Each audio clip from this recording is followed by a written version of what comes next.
Of Rockhaven Church. And so welcome this morning. We're continuing our series on suffering. And so if you have a Bible, we got some back there, we have some back in that corner. Go ahead and grab your Bible. We are in the book of Job. The book of Job is where we're continuing. Last week I talked a little bit about the book of Habakkuk. Job, yep. Sounds like Job, but it's pronounced Job. We talked a little bit last week about the book of Habakkuk and asking some of the questions about just kind of introducing what is suffering in the world and why this is an important topic to talk about.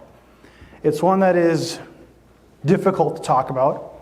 I've spent a lot of time thinking through this just in my own life and thinking through this as I'm trying to get ready to preach a sermon through suffering. It's a weighty topic, isn't it? But it's a topic that at some point everyone will encounter. It's not a topic that we can avoid. It's something that does just exist in the world. And so today we really want to get into the question of, can we trust God in our suffering? It's a real question.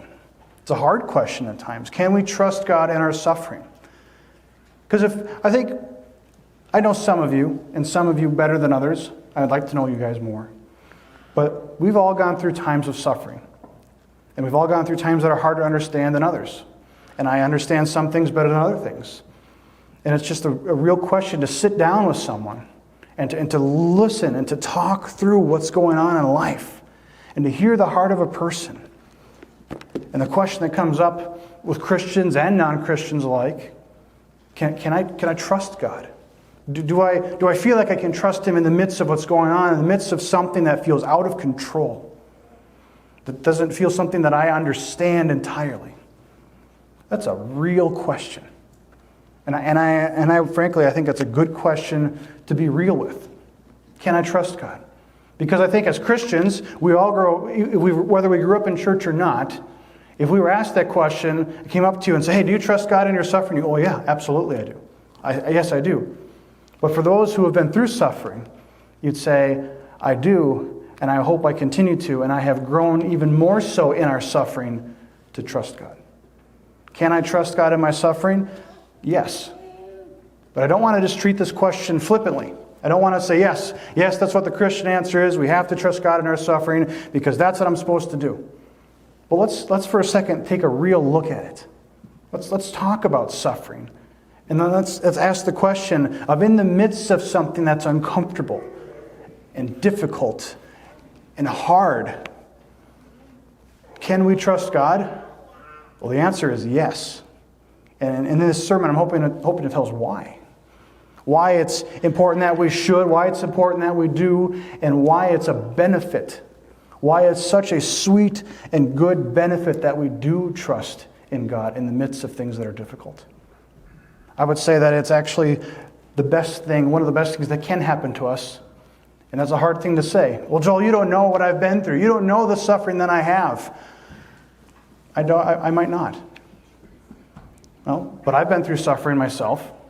And I know that in the midst of that, grabbing on to something solid, to cling to something when nothing else makes sense in life, I'm clinging to a God who I know, but even better, I'm clinging to a God who knows me.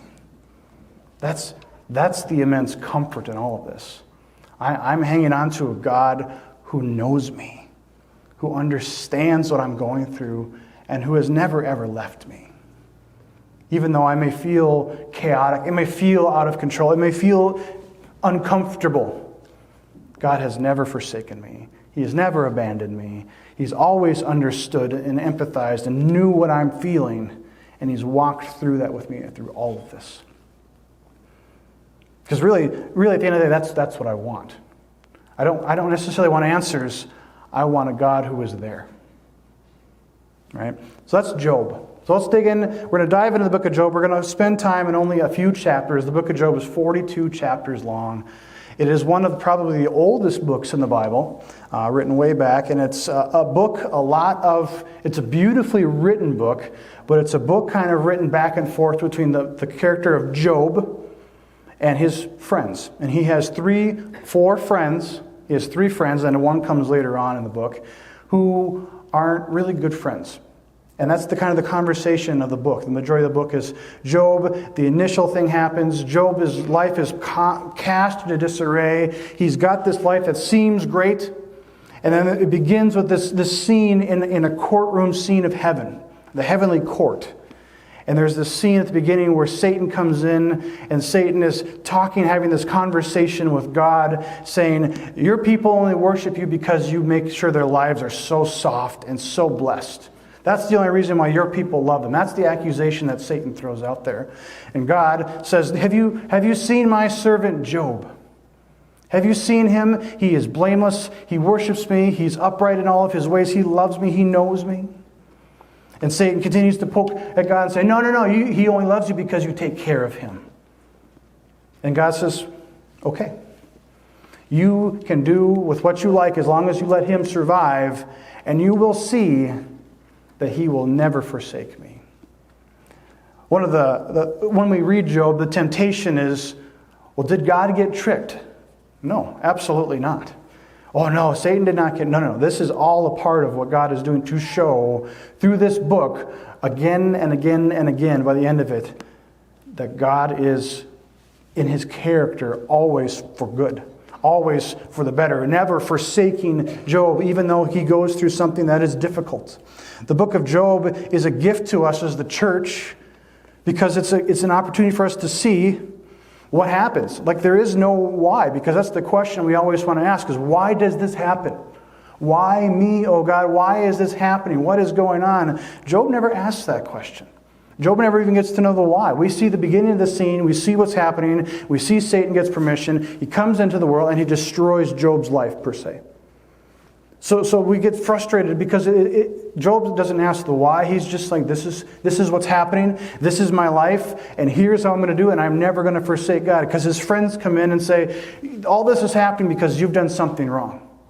Well, last week we talked about that. Karma isn't a biblical thing. Well, his friends come in and say, well, you must have done something wrong. Well, it's because you didn't acknowledge God enough. Well, that's wrong too. Well, it's because you're just on the losing end of the forces of the world. No. The book of Job is the great answer to the world's question of why do things happen? Because the book of Job is watching the glory, the goodness, the sovereignty of God in the life of Job without knowing the why. Job doesn't know the why. He just continues to trust in God. He just trusts in God. This isn't a blind, just absolutely, well, I hope this all ends up okay. But this is a trust in a God who he knows, I just know this is going to end up okay because I know God and he knows me. And I know that he is not about something that's wrong. I know that he's not about something that is going to be evil. This is something that doesn't make sense in my life, but Job doesn't have 42 chapters of whining and complaining. It's 42 chapters of him defending God. No, this isn't because of this. This isn't because of that. He's not asking the whys. He's saying, I will wait upon God.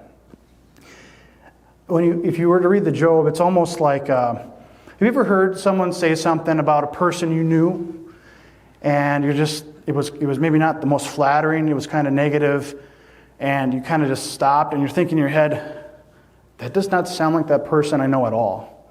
And you're kind of wondering, how do you... Like that just seemed like you're just kind of baffled. Like that doesn't seem like him at all. Why would they? That's not who it is. Like that's not the person I know. And you almost want to stop the person and say, "Wait, where did you hear this?"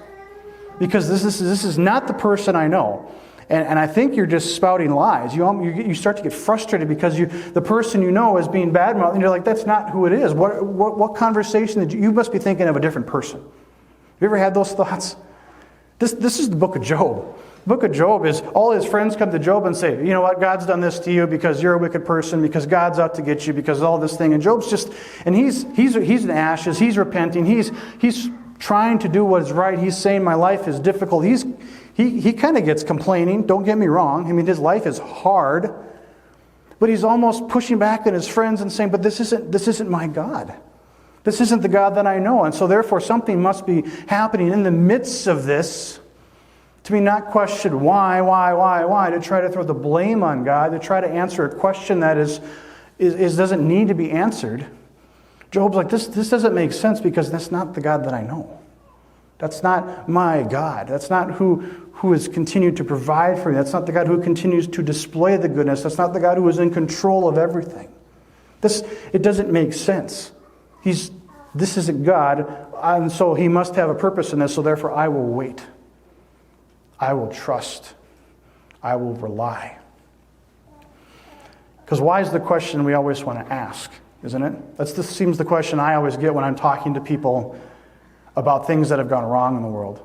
Why did God allow this to happen? Why did God do this to me? Why, oh why, is this happening to me? Questions that people ask all the time. And at the root of that, if you really dig deep, and I'm not trying to point fingers, because I think all of us at some point in our lives when we've gone through something difficult have asked that in our hearts or in our heads, why me? But I think if you start to unpack that more, and when I've gone through suffering, I've unpacked that more, it really becomes a control issue. It's an issue that I have that's about control. Where I want to know why, because maybe somehow that I can figure out what's happening and why it's going on in my life, that I could fix it. Because I don't like this, and if I know the reasons why I got here, then maybe I can go back and I could figure out how to get this differently. That's at the core of our whys. When people ask that type of question, I've had lots of conversations with people who are like, why does God do this to me? And they don't actually want to know. They just don't want to deal with the actual issue that's going on.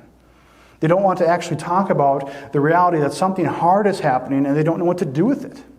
Because their base, their solid foundation that they run back to isn't existent.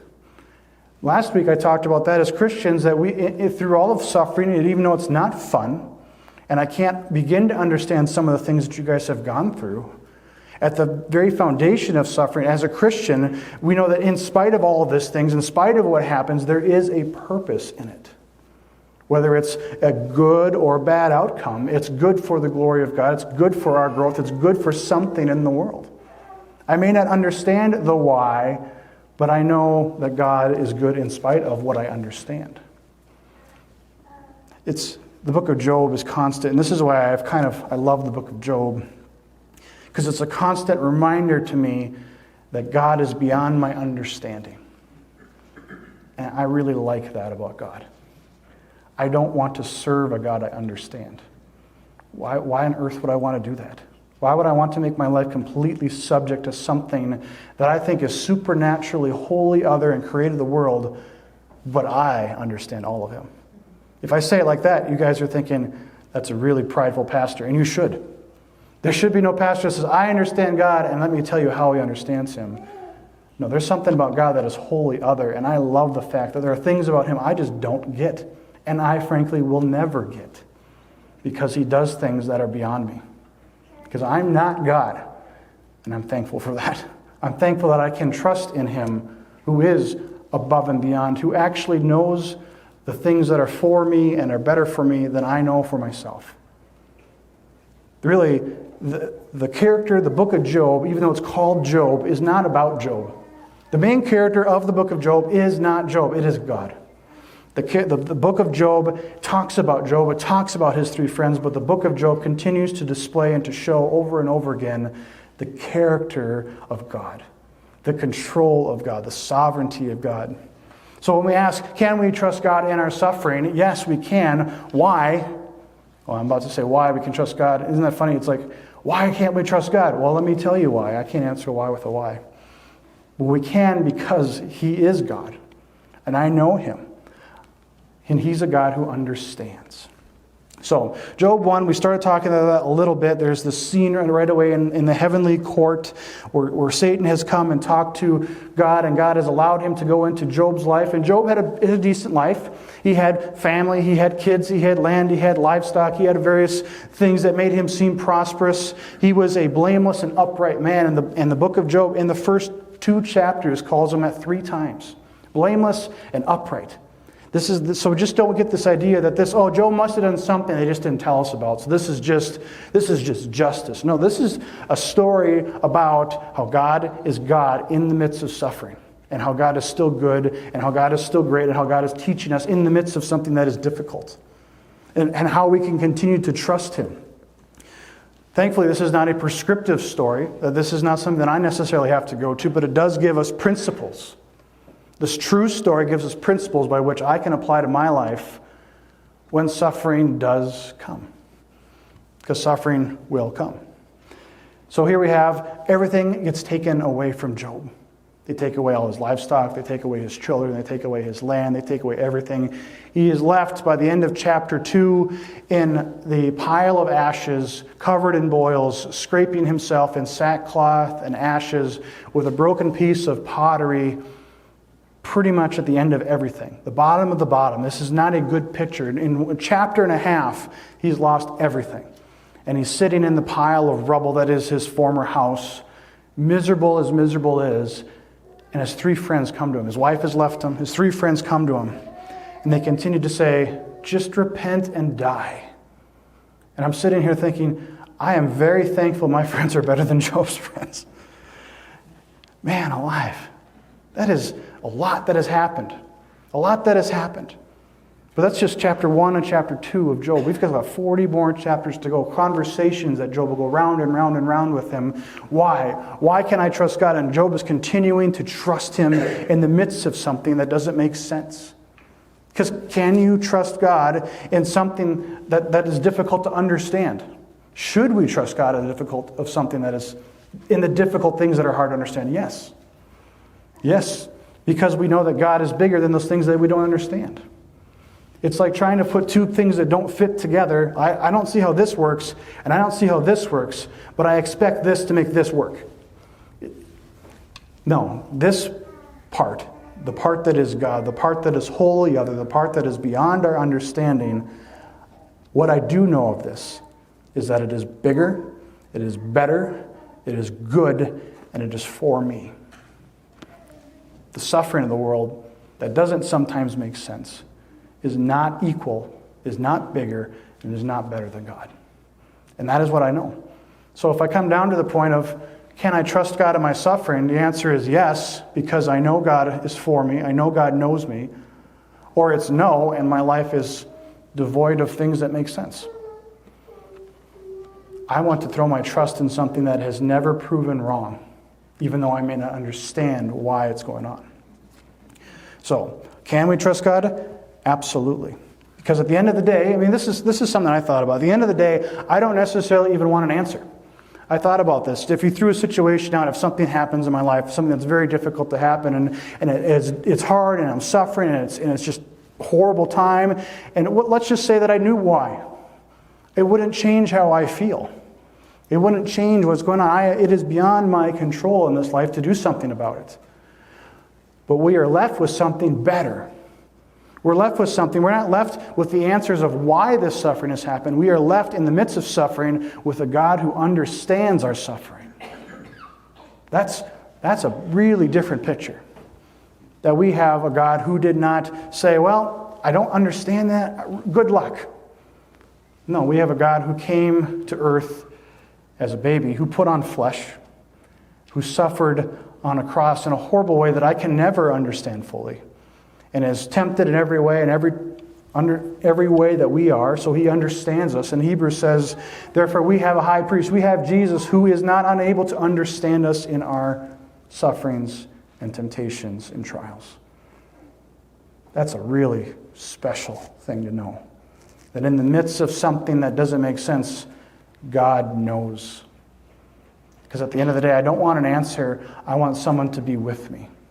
I want someone to understand me. I don't want someone to give me one-liner pats on the back and say cliche things. I don't want someone to give me a philosophical answer to why my life is hard. I want someone to sit with me who understands what I'm going through, and I want them to love me. And we have that, and even more, in a sovereign, all-knowing, all-powerful God. That's pretty phenomenal. It's pretty phenomenal.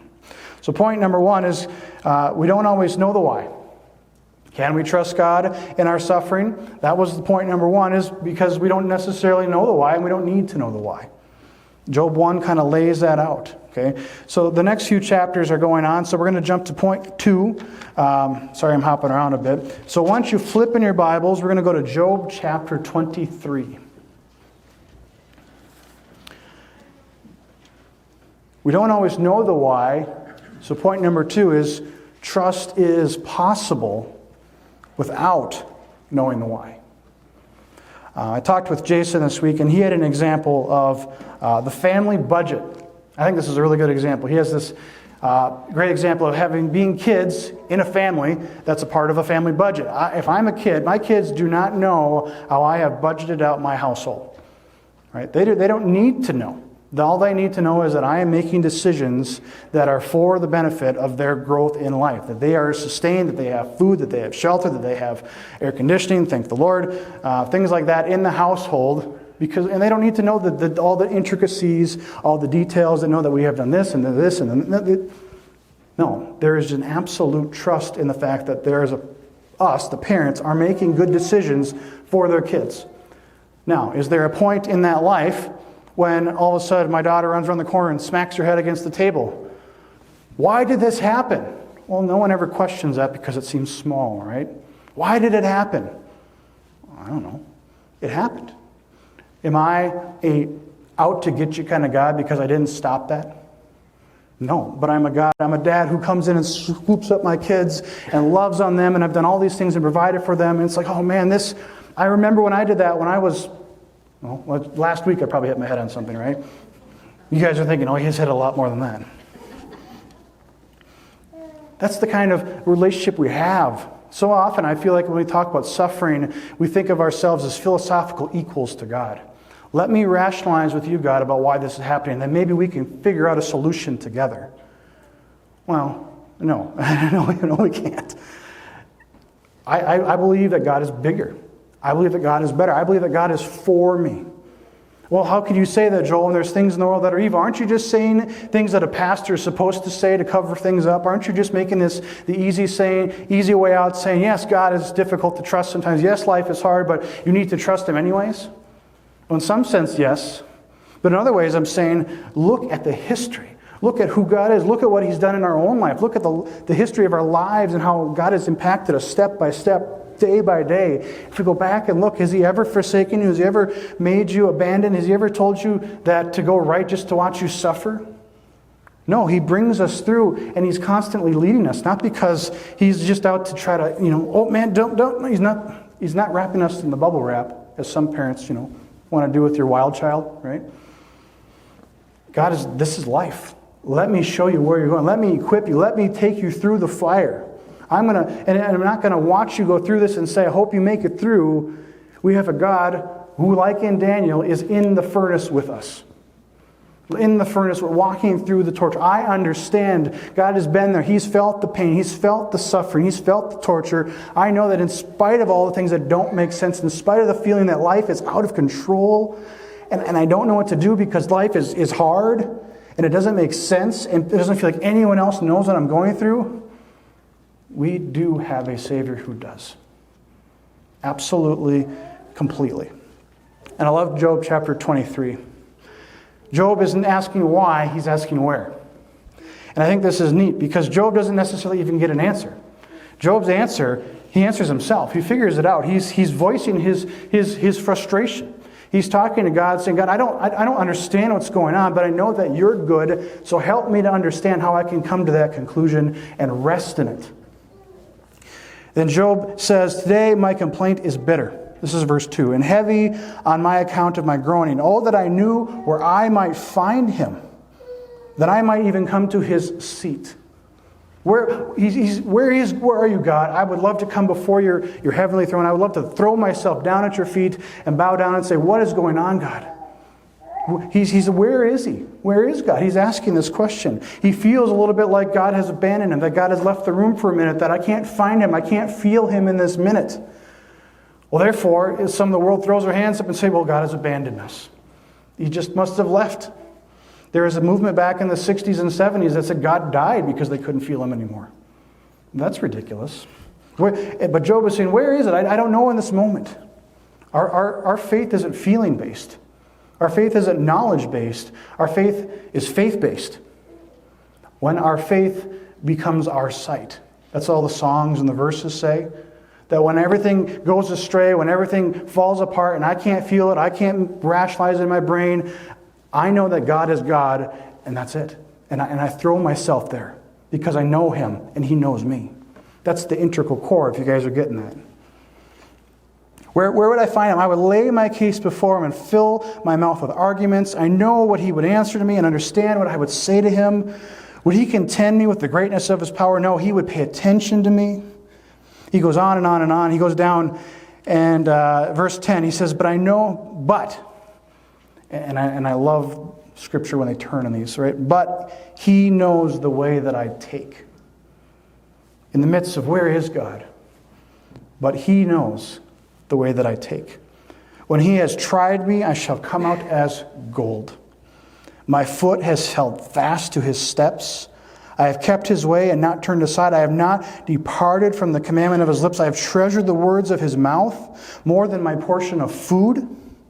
But he is unchangeable. And who can turn him back? What he desires, he does.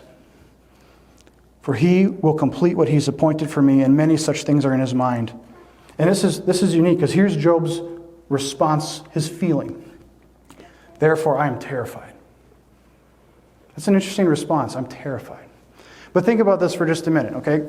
If we've ever been around someone so incredibly powerful, and we've got to almost think bizarrely abstract for just a minute here. If you were to encounter someone who could walk outside and make water dry, okay, you can't really process that, but just for a minute, just imagine if someone walked up to him and said to the ocean, be dry, and it was dry, it doesn't make physical sense, right? But if someone was able to do that, I would be, whoa. I would be a little bit taken aback. I'd be a little bit in shock. I'd be a little afraid of what's actually this person's able to do. Whatever they wanted to do, they could do. That's the power. That's the absoluteness. That's the sovereignty. Now imagine that 100 times over, and that's who God is. So there's a little bit of a sense of, yeah, you're a lot bigger than me. You're a lot more over than me. And when I come to realize that, and I've come to realize that I am still human, and that I'm just complaining about something in my life that doesn't make sense, and you are so wholly other. Yeah, and you make yourself known, and you make yourself close. That's to trust in that, I'd be a little afraid too. But afraid not of running away fear, but afraid of, man, he is so much more, and I'm so glad he's for me. That's the connecting point. That's the connection point. Because one of my goals here in this sermon is to show that the awesomeness of God as an all-powerful, all-knowing God. But I don't want to contrast that so much that we miss that God is the God who is so near, closer than we are to ourselves, God who is loving us and for us. They're not opposites. They're not emphasis. They're two sides of the same coin that is God. And in our suffering, we need to grasp both of those things. That he is a God who is in control, but a God who is nearer than our own hearts. It is absolutely incredible.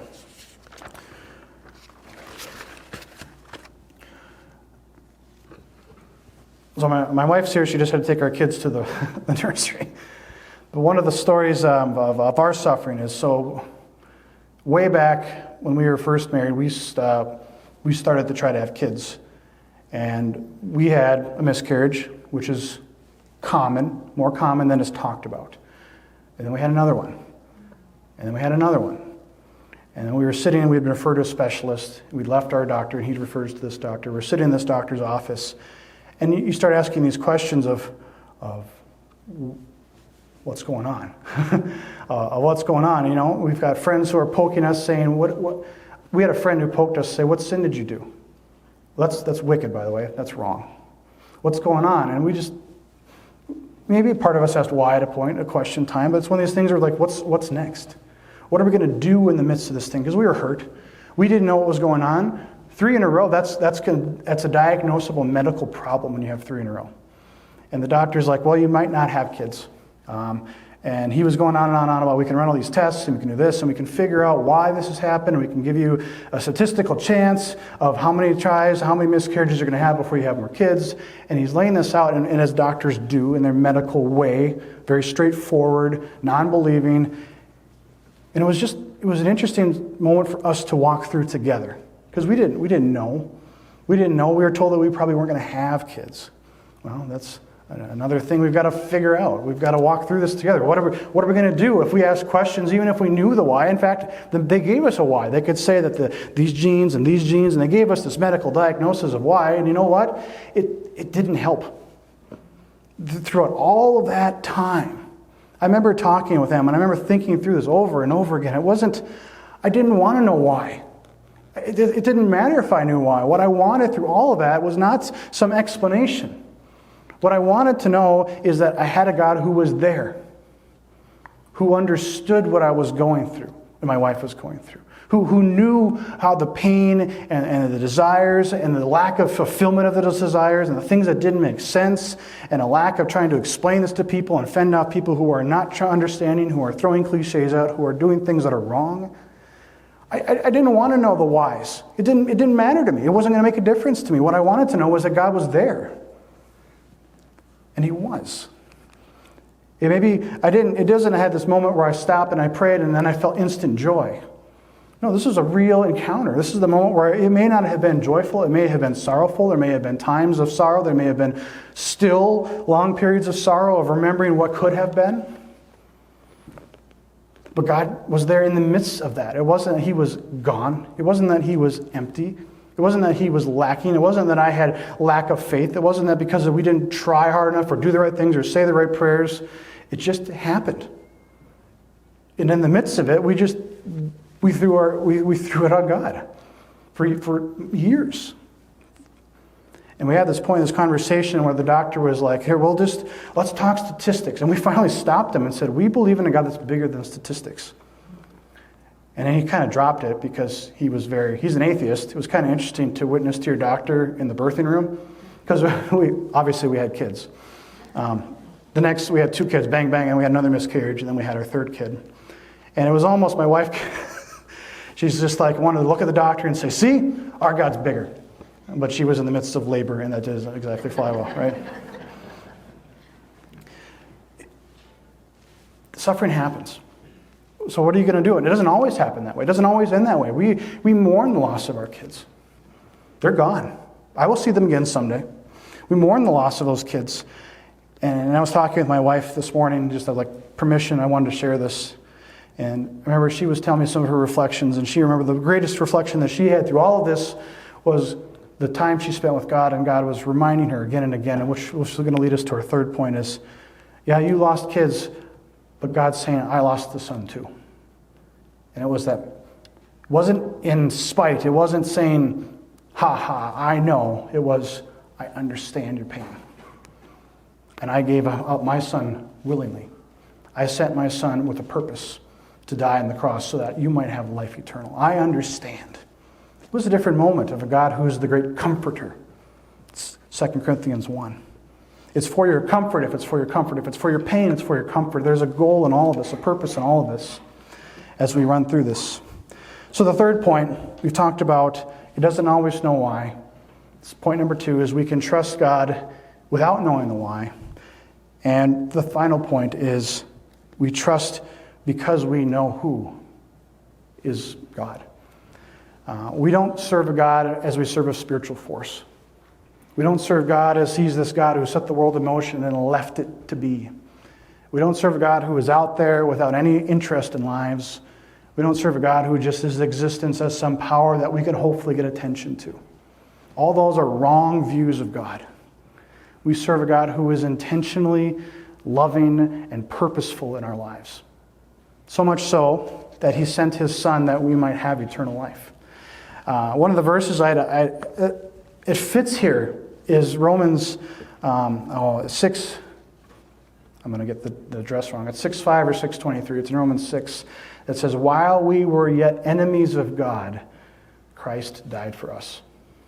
If there was ever a moment in my life when I was an enemy of God, that I did anything for God in His sovereignty to be like, you know what? He did something nice. I'm going to change my view of Him, and I'm going to be for Him now.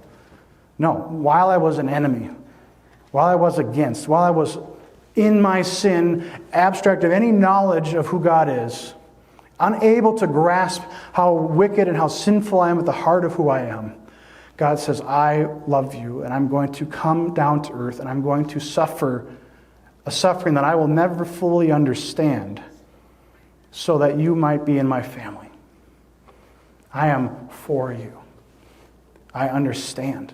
I mean, that's just a twofold for us, that he knows what it's like to lose a son, literally. Well, but Joel, Jesus raised from the dead. Thank God.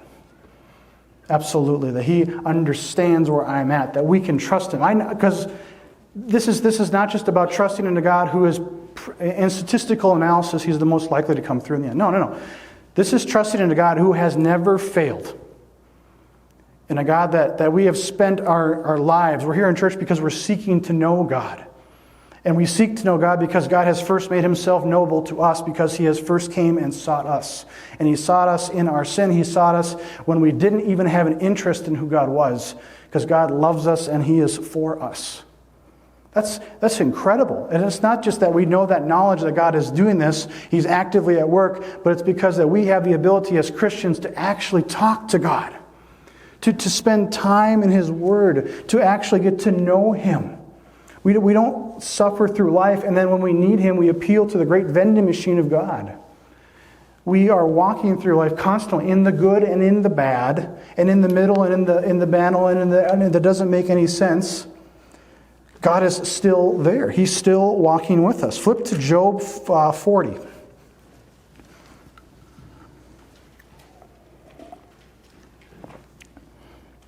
Job 40 is when all of these chapters so far, we have the chapter in the beginning, and then chapters 3 through 39 are Job and his friends.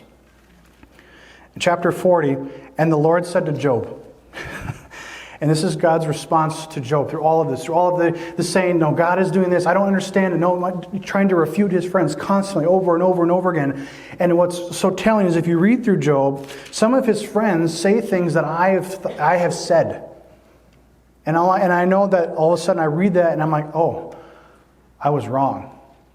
Oh. And I have to think about my heart and how I have approached this. And God continues to address Job. And I love the fact that he addresses Job this way. Out of verse 6, then the Lord answered Job out of the whirlwind. And I was terrified at his presence. Out of the whirlwind, God speaks to him, dress for action like a man. And I will question you, and you make it known to me. You're sitting there whining and throwing questions and saying, why, oh, why, God? And here God appears to Job, not in vindictiveness, not out of anger, but saying, let me show you. Let me show you the power of the world. And then I'm going to, you dress up in the best you can, put on your finest stuff, be your most knowledgeable you can be. And then I'm going to ask you some questions, and you can tell me if you know the answers to them. Have you an arm like God? Can you thunder with a voice like this? No.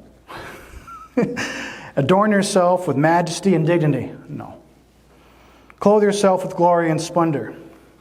No. Continues to throw out over and over and over again. Do you even know how powerful I am? Do you know who I am? He's continuing to show Job in a personal way. This is not a smackdown. This is not a throwing down the gauntlet of saying, Job, you got it all wrong, you idiot.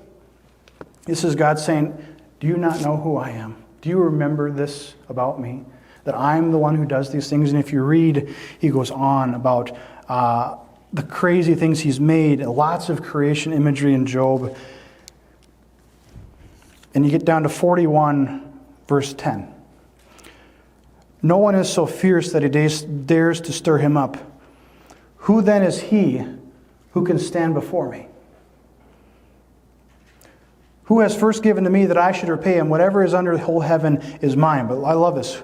Who is then he that can stand before me? This is God's issue. This is God's charge. Who can you stand before me, Job? And this is meant to draw Job back, because we have a really special spot in this in reading this.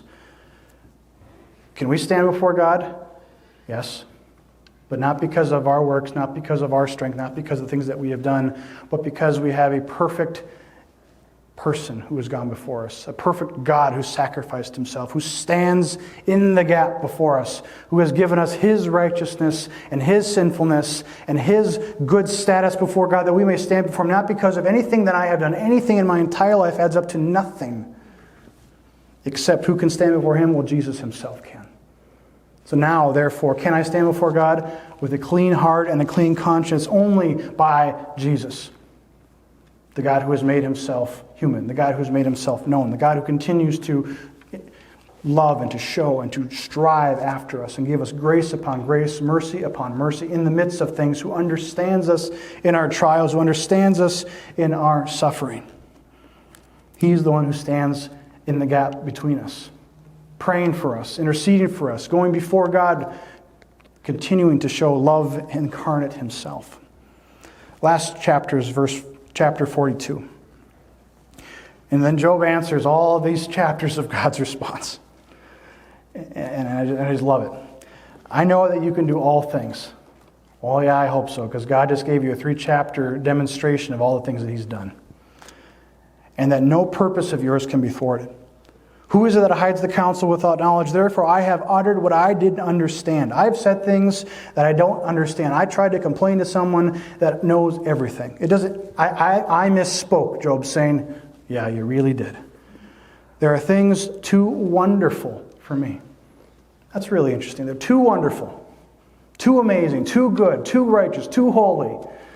He recognizes there are things that God is at work that are better for me than I even understand, as well as there are things in the world that are hard to understand. Hear and I will speak. I will question you and make it known to me. I will heard of you by the hearing of your ear, but now my eyes have seen you. This is a moment. You want to know when God can become the most real? In the midst of trials, of hard things and suffering. God almost becomes, he goes from 2D to 3D. That's a poor analogy.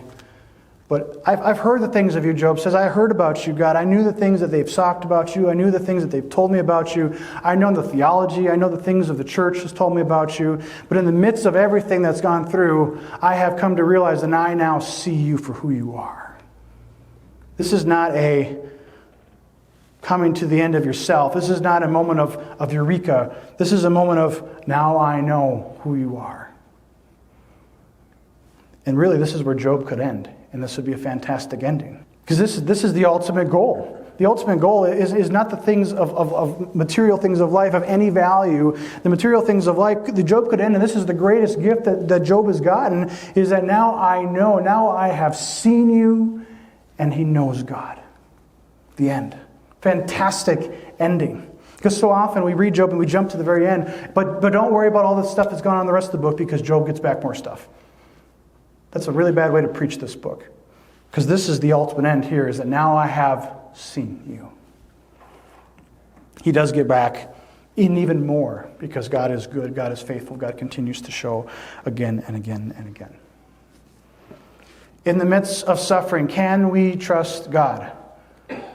Well, yeah, we should.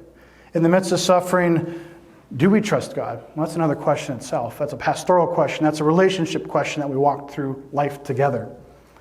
And that's the challenge from Job. Everyone has gone through suffering at some point. We all have problems when it's difficult, when we feel like it's hard to trust, when we feel like it's difficult to understand what's going on, because we're hanging on to that control that we like to do so as humans. But in the life together, we can walk shoulder to shoulder. Hey, I've been there. We've had a lot of conversations, my wife and I, with people who have gone through miscarriages, and they don't know what to do. They don't want to talk about it. It's common. It's very common. It's like 30% of people go through that. And now to have that door open where we can actually talk with people and walk with people. So yeah, it's hard. It's uncontrollable at times, but let me tell you about the thing that has grounded us, that has made our faith deeper, that has made our faith more tangible and real. That there's no comparison. Yes, I mourn the loss of my kids, but yet the now reality I have is that I have a faith with God that is stronger than ever. That I have an undeniable relationship with the God who has proven to me that I can never, ever, ever doubt. That's invaluable. And he will never fail. And that's God. And that's the beauty of suffering. But yet it's easy to say that. But when we're in the midst of it, it's hard. It's the twofold paradoxical truth of suffering, right? It's just difficult. So, I believe we have a final song, right? So if you would stand as Aaron gets the screen ready, and the words will be up in just a minute. And I'll close after the end of the song.